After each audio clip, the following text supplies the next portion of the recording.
Hello বন্ধুরা, শুভ নববর্ষ। বছর শেষ হয়ে গেল, নতুন বছর পড়ে গেল 1433। আর এই নতুন বছরে আপনাদের জানাই অনেক অনেক শুভকামনা, শুভেচ্ছা। আপনারা খুব খুব ভালো থাকুন, এই বছরটা ভালো করে কাটান। আর নতুন ব্লগও এসে গেছে, আজকে সম্পূর্ণ রান্নার ব্লগ। দেখুন, এই যে পটলগুলো গাগুলো ছাড়িয়ে নিলাম, পটলগুলো সুন্দর করে গা ছাড়িয়ে নিলাম, চেঁচে চেঁচে নিলাম। আর দু চারটে পটল খোলাও ছাড়িয়েছি, কারণ খোলা সবাই পছন্দ করে না।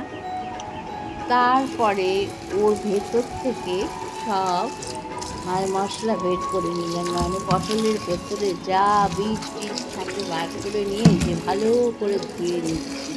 পটলগুলোকে সুন্দর করে ধুয়ে নিয়ে এবার রেখে দেবো, জল ঝরতে রেখে দেবো। সুন্দর করে ধুয়ে ধুয়ে নিয়ে আজকে দেখেই বুঝতে পারছেন কি করব, পুর পটল করব, পটলের দোরমা যেটাকে বলে। আর এর সঙ্গে ডাল করব, হয়ে যাবে খাওয়া। এই যে মুগের ডাল করেছি, আর একটা তরকারি করব। তাই পটলের দোরমাটা আজকে দেখাবো। এই দেখুন, কড়া ধুয়ে নিলাম, কড়া ধুয়ে নিয়ে নুনে না, এখন তো গ্যাসে বসিয়ে দিলাম কড়া ধুয়ে নিয়ে। বন্ধুরা, আমরা যখন ছোট ছিলাম সব উনুনের রান্না, তাই না? বেশ ভাল লাগতো। এবার সাদা তেলটা দিয়ে দিলাম পরিমাণ মতো, প্রায় 4 চামচ মতো সাদা তেল দিয়ে দিলাম। এইবার পটলগুলো যেগুলো ছাড়ানো আছে জল ঝরতে দিয়েছি, এখানে তেলটা আস্তে আস্তে গরম হোক। গরম হলেই এই পটলগুলো দিয়ে দেবো। এই যে পটলগুলো এবার দিয়ে দিই, এই যে দিয়ে দিয়েছি পটলগুলো ভাজা হবে বলে দিয়ে দিচ্ছি। আর নেড়ে চেড়ে কী করলাম, একটুখানি অল্প হলুদ দিয়েছিলাম তেলে, নেড়ে চেড়ে নিয়ে এবার ঢাকাটা, কাঁচের ঢাকাটা দিয়ে দেবো। তাহলে পটলটা ভালো করে নরম হবে আর ভাজাটাও ভালো হবে। ততক্ষণ আমি কী করবো, পুরের বন্দোবস্তটা বন্ধুরা করে ফেলবো। ওই যে পটলের ভেতরে যে বীজ ছিল সেইগুলোও রেখে দিয়েছি, সেইগুলো হাতে একটু চটকে নেব। এই যে পটল ভেজে তুলে নিয়েছি, এই দেখুন পটল সব ভাজা হয়ে গেছে। দেখুন, পুরের কথাও আসছি। এই যে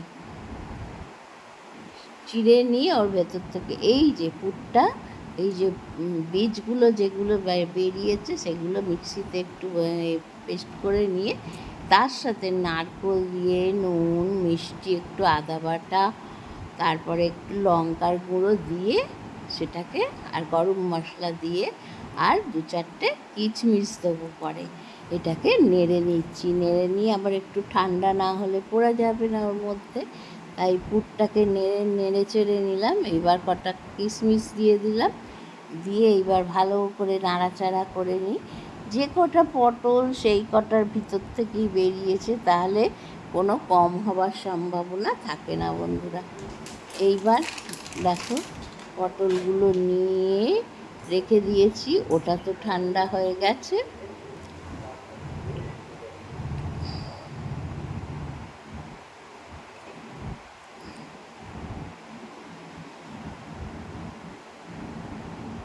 এই যে পুরটাকে এইবার সুন্দর করে তুলে নেবো একটা জায়গায়। এইদিকে একটু ফ্রিজগুলো মোছামুছি করছিলাম রান্না করতে করতে। তা এইবার পুরটাকে নিয়ে দেখুন বন্ধুরা, ওর মধ্যে ভরে দিচ্ছি পুরটা। এই যে ভরে সুন্দর করে মুখটা বন্ধ করে দিতে হবে। অনেকে এখানে লবঙ্গ দেয়, কেউ আবার আটা দিয়ে, আমি কিচ্ছু দিই না। আমি এমনভাবে পুরি, ও কিচ্ছু হবে না, ওরমভাবে পুরে আমি রেখে দিই। ওই যে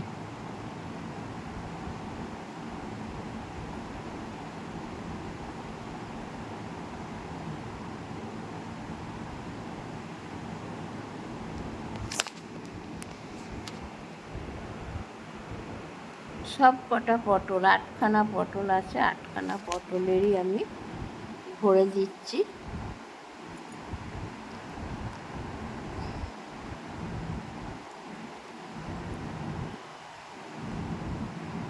একা হাতে তো সব কিছু টাইম লাগে। এই যে পটল কেটে তার ভেতর থেকে সব বার করলাম, হাতে করে চটকালাম বন্ধুরা ওটা, তারপরে মিক্সিতে একটু নারকেলের সাথে পেস্ট করে নিলাম। এসব করতে অনেক সময় লাগে। দেখার মধ্যে পুর ভরে দিলাম, পুরটাও করে দিলাম, এরকম করে সব কটায় পুর ভরে নিলাম। দেখেছো, একদম যেন কিচ্ছু থাকে না, সব বার করে নেবে, না হলে স্বাদটা ভালো হবে না। আমি তোমাদের দেখিয়ে দিচ্ছি আর সুন্দর করে প্রত্যেকটা পটল কীভাবে পুড়ছি সেটা দেখিয়ে দিচ্ছি। পুর অনেকে জানো বন্ধুরা এরকম শুধু খায়, আমরা শুধু খাই না, আমরা গ্রেভি করে তার মধ্যে দিয়ে তারপরে খাই। আজকে 8খানা পটলের করেছি আর 1 মালা নারকেল দিয়ে করেছি। এরপর ডাল করতে হবে একটু, শুধু পটল দিয়ে তো ভাত খাবে না, ডাল আর একটা তরকারি করতে হবে, সেটা পরে করব।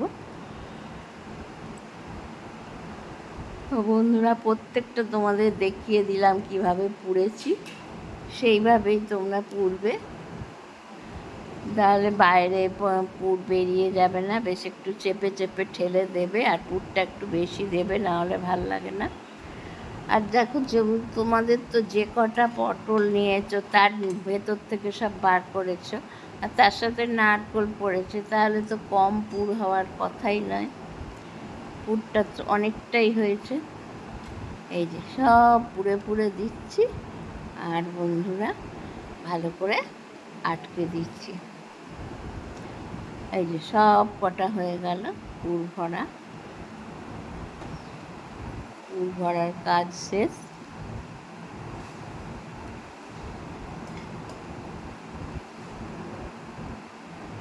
এবার কড়াটা পরিষ্কার করে নিচ্ছি, কড়াটা পরিষ্কার করে নিতে হবে।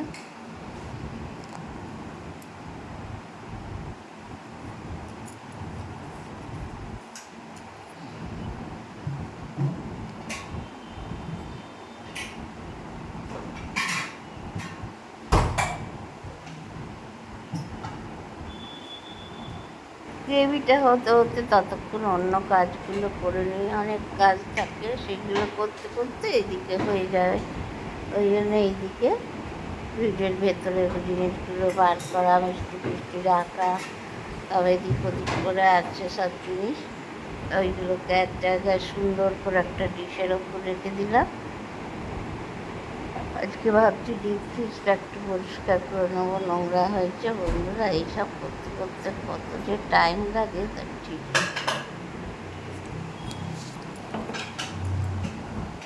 দেখো।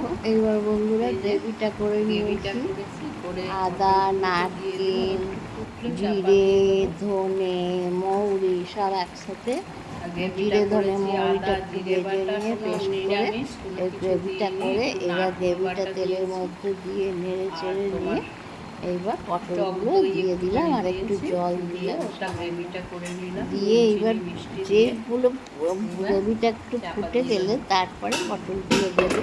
আর পটলগুলো পুরগুলো যেগুলো পড়েছে সেগুলো কিন্তু ওপর দিকে থাকবে, আগে পেছন দিকে, এটা পটলটার খোলটা হয়ে যাবে, তাহলে কিন্তু তাড়াতাড়ি হয়ে যাবে আর ভালো খেতেও লাগবে, সেদ্ধ হয়ে যাবে। এদিকের কাজগুলো করে নিয়ে এদিকে সব গোছগাছ টোছগাছ করে নিয়ে তারপরে ওইটাকে নামাবো।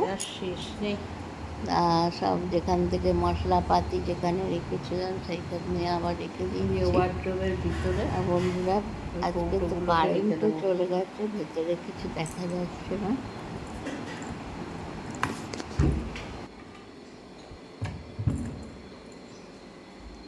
এর মধ্যে এই বড় কৌটোগুলো করে সব জিনিস রেখে দিই বাড়তি।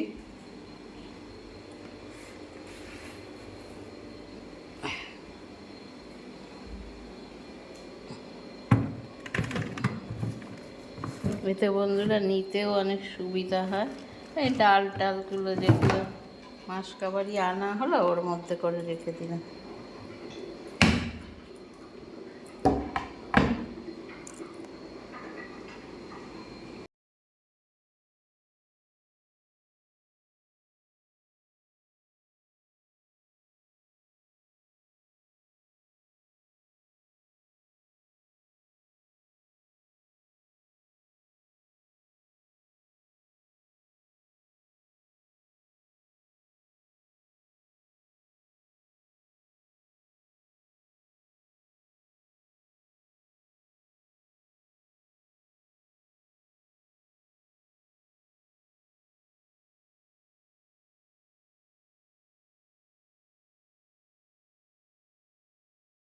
দেখো বন্ধুরা, প্রায় হয়ে এসছে। একটু ঘি ছড়িয়ে দেবো। গরম মশলা তো আগেই দিয়েছি।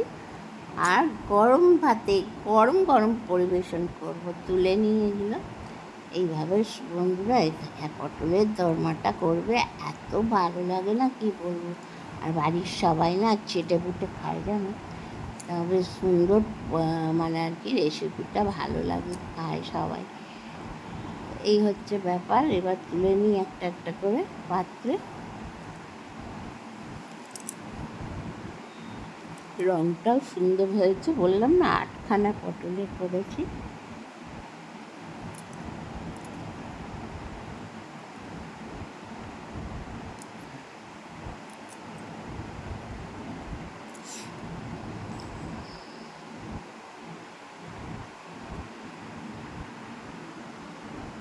তো বন্ধুরা, পটলের দোরমা শেষ, তোমাদের দেখিয়ে দিলাম। এইবার ভাত বাড়বো, ভাত বেড়ে পটলের দোরমা দিয়ে খাবো। আজ তাহলে আসি বন্ধুরা, টাটা।